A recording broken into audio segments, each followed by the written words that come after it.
Hello, welcome to the AAPM CARES Module 4, Factors that Reduce the Effectiveness of Gonadal Shielding. This module is intended to help radiographers and radiologists better understand the factors that reduce the effectiveness of gonadal shielding in a modern imaging department. This module was created by Dr. Nina Kowalczyk and Dr. Rebecca Marsh.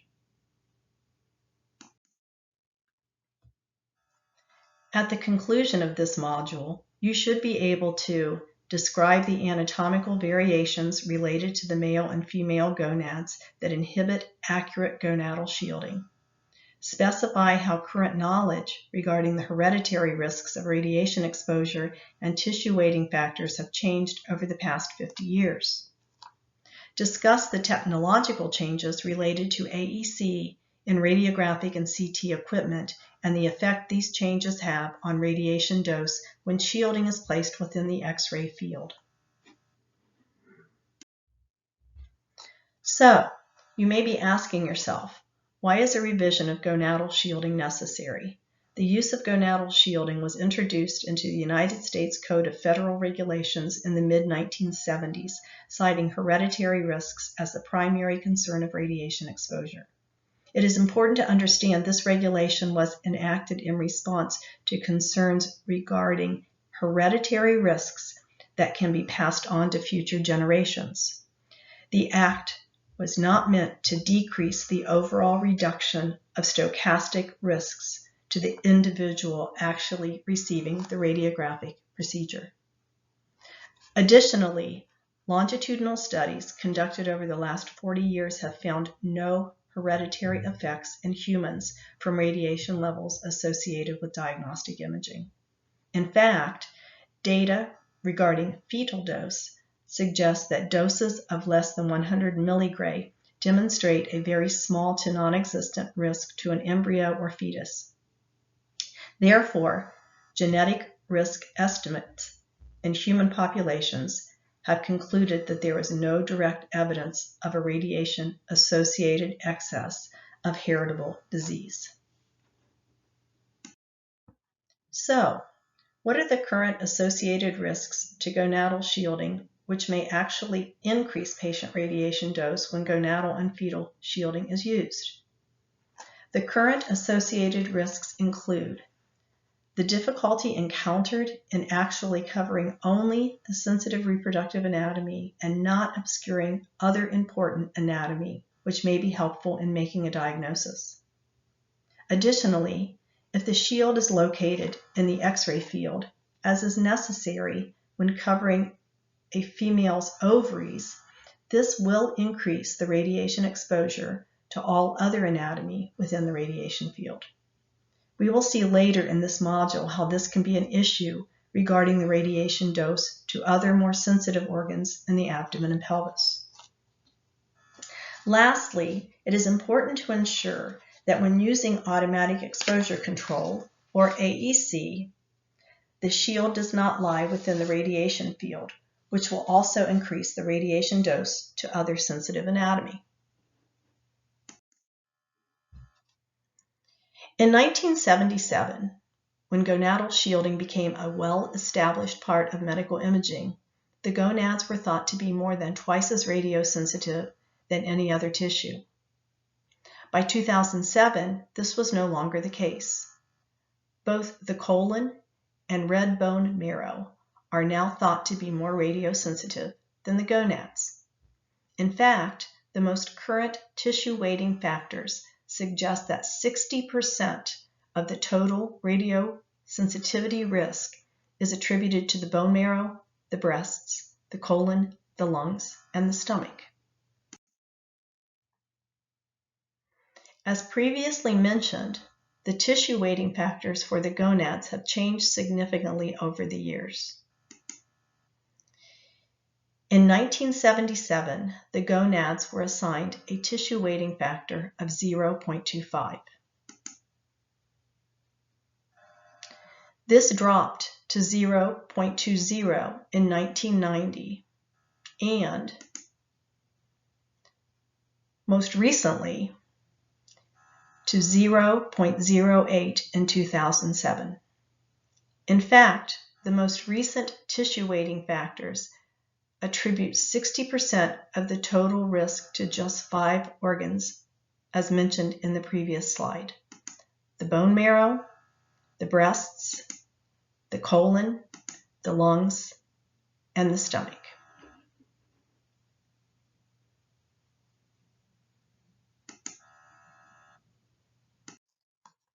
So let's take a closer look at how we routinely position contact gonadal shielding on females and males undergoing an abdominal or pelvic radiograph. In general, the size and shape of the gonadal shields are dependent upon the age and gender of the patient. Radiography students are taught to use contact, shadow, or large part area shields when the gonads lie within or close to 5 centimeters from the primary X-ray field. On male patients, the contact shield is placed on the scrotum to protect the testes. And if it is positioned properly, it generally does not pose a significant problem because it does not obscure the entire pelvis. However, it may obscure the pubis symphysis, and when radiographing pediatric patients, it may also inadvertently cover all or part of the hip joints. On female patients, radiographers are taught to place the contact shield at the midline of the body, inferior to the umbilicus and just superior to the symphysis pubis. This placement covers the area of the bladder, bowel, as well as the uterus and possibly the ovaries, which are truly the organs that we are most concerned about with gonadal shielding.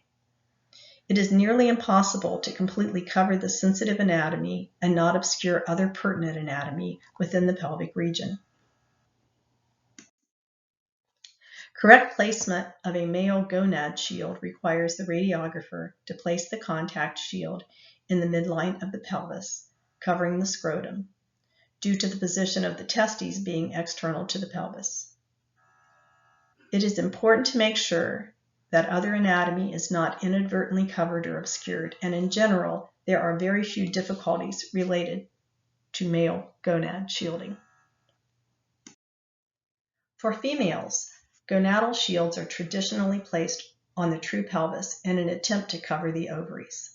However, the variations in the location of the female ovaries are considerable and cannot be easily located using external landmarks.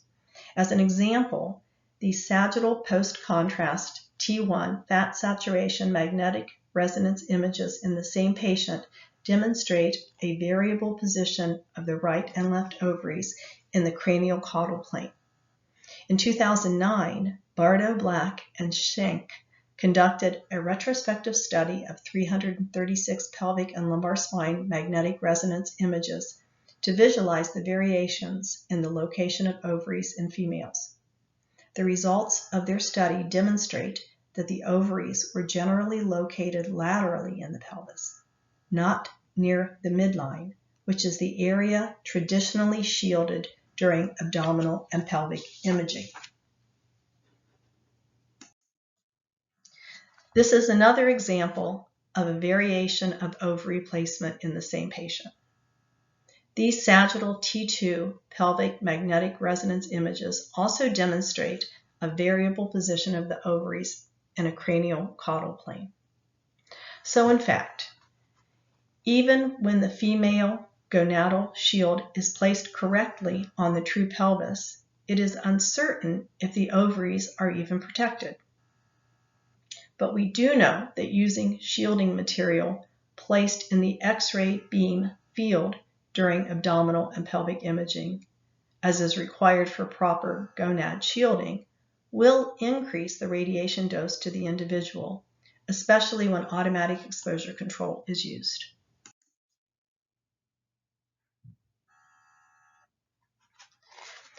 Since gonadal shielding, especially in females, is not as simple as placing a lead shield over the radiosensitive anatomy, regardless of the technical abilities of the radiographer and the patient's ability to hold still during the procedure, current research suggests that the shields are often misplaced when radiographing the female abdomen or pelvis. For instance, in 2016, Karami and Associates analyzed 11,543 AP pelvic radiographs and found the total prevalence rate of gonadal shielding was approximately 58%. And of these, the gonadal shield was only correctly placed in 34% of the patients.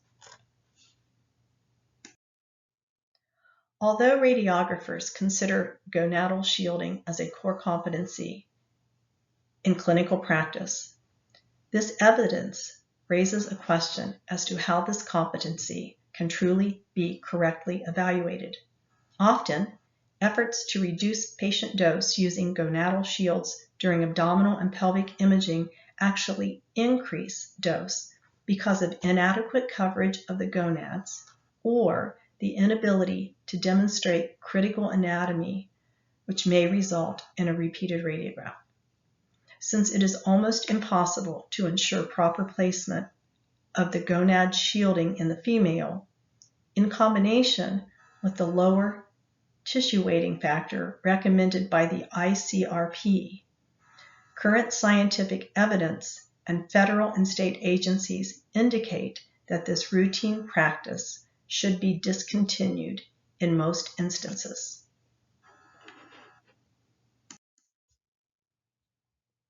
Automatic exposure control, often called AEC, has been used in radiography for over 20 years, although the technology has significantly changed over time.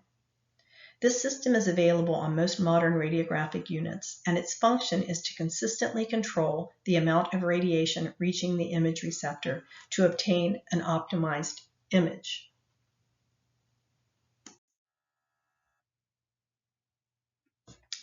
When using automatic exposure control, the radiographer must still choose the correct KVP based on the body part and patient size. On some radiographic units, the MA must be set, and on other units, the automatic exposure control determines the MA and the time, or the MAS. All automatic exposure devices determine the length of the radiographic exposure and terminate the exposure when a preset number of ionizations are reached. All automatic exposure control sensors work on a similar principle of operation. Once a predetermined amount of radiation is transmitted through the patient, it is converted to an electric signal and the exposure is terminated. The time of the exposure is dependent upon the density and compactness of the matter being imaged. The higher the density, a longer exposure time is required to obtain an optimum image. Therefore, placing a gonad shield in the primary beam when radiographing the abdomen or pelvis has the potential to increase dose when using automatic exposure control. Should the gonad contact shielding obscure the automatic exposure control in any way, the result may be a significantly increased dose relative to the dose if no gonadal shielding is used. Current research by Kaplan and Associates has shown that even when the shield is correctly placed on the anatomy, a portion of the automatic exposure control sensor may be covered when the radiograph of the pelvis or abdomen is obtained, leading to increased radiation output of up to 63% for pediatrics and 147% for adults. In terms of pediatric patients, especially those very young or with learning disabilities, it may be more difficult to ensure that the gonad shield remains out of the primary beam.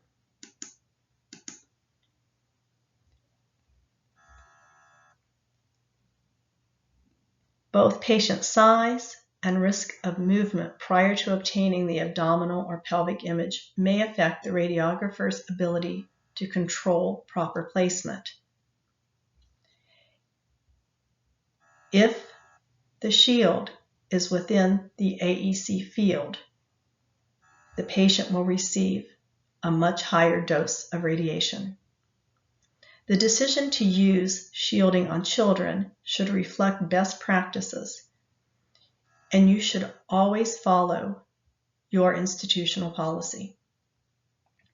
A 2017 randomized study conducted by Lee, Lloyd, and Solomito examined the misplacement of gonad shielding on pediatric patients undergoing pelvic radiographs for orthopedic evaluation. From 3,400 possible candidates meeting the inclusion criteria, the researchers examined images randomly chosen for 84 males and 84 females. They found that pelvic shields were misplaced on 49% of AP pelvic radiographs and 63% of frog leg lateral radiographs, obscuring a combination of pelvic bony landmarks, the femoral head, and the acetabulum. For the vast majority of fluoroscopic procedures, modern fluoroscopic and interventional equipment will operate with an active automatic dose rate control, or ADRC system, which is designed to maintain the radiation dose to the image detector irrespective of patient size and attenuation. So the use of patient contact shielding is not recommended for fluoroscopy for the majority of imaging situations. Introducing the shield's highly attenuating material into the primary beam could cause the ADC to increase the exposure factors and consequently increase patient dose. In terms of computed tomography, the use of gonadal shielding is not generally advised. Automatic exposure control is arguably the best tool to optimize the patient exposure for the intended diagnostic purpose. If contact shield is scanned, either deliberately or inadvertently during the CT localizer series, the patient exposure is likely to be significantly higher than intended. There are several significant disadvantages to the use of gonadal shielding in CT. The first is the unpredictable and potentially undesirable levels of dose and image quality when used in conjunction with automatic exposure control systems such as tube current modulation. Another reason gonadal shielding in CT is not advised is the fact that shielding within the X-ray field creates artifacts which result in detrimental effects on image quality. In-plane contact shielding leads to photon starvation and beam hardening artifacts in the CT image. Out-of-plane shielding aims to limit external scatter and extrafocal radiation from the tube collimator assembly to the patient, but this too may cause artifacts when placed too close to the scanned volume.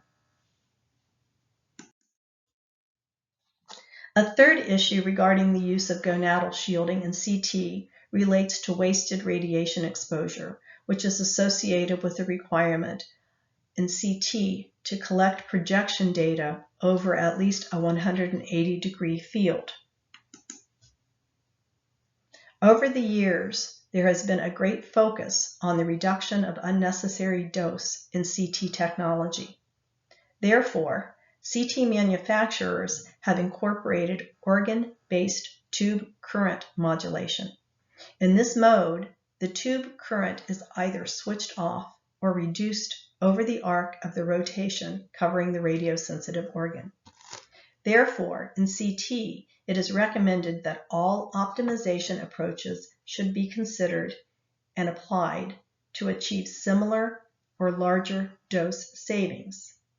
And the use of patient gonadal shielding in CT is not generally advised because it may introduce significant artifact into the image.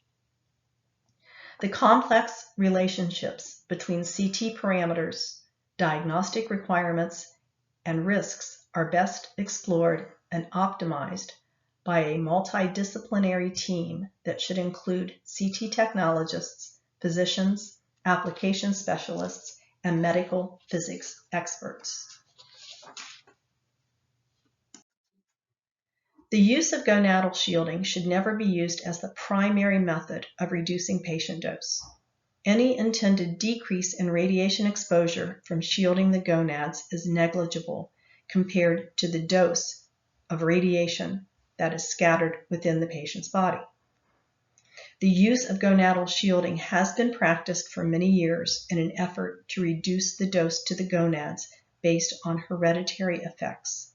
However, as discussed earlier, the efficacy of using such shielding during abdominal and pelvic imaging is now under scrutiny.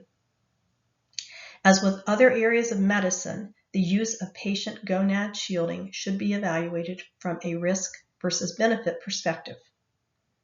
For example, anytime a gonad shield is used during abdominal and pelvic radiography, there is a risk it will cover and obscure anatomy that is important for an accurate diagnosis, which may result in a repeat radiograph.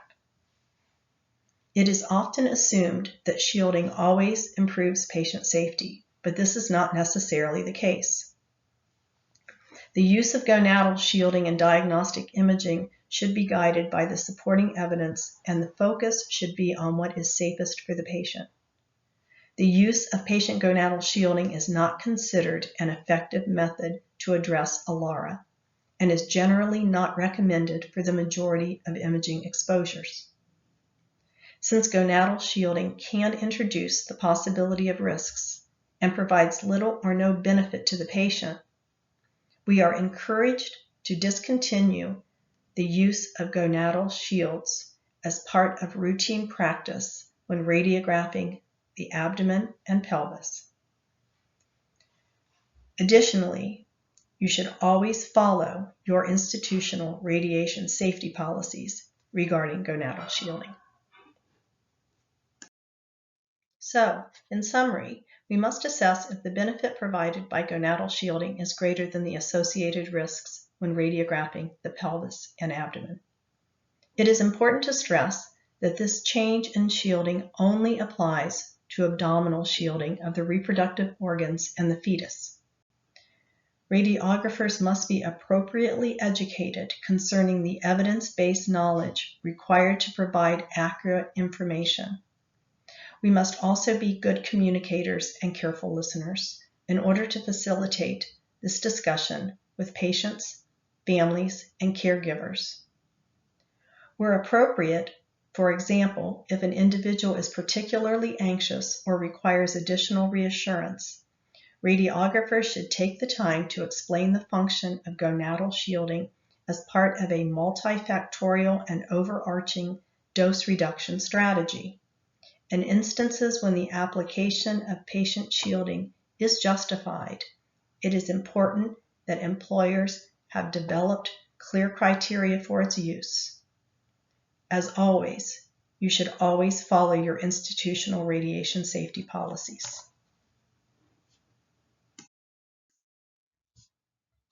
The AAPM Committee on Communicating Advances in Radiation Education for Shielding, or CARES, is committed to sharing the newest evidence-based recommendations with the radiology community. For more information, please visit the website cares@aapm.org. Thank you for participating in this module.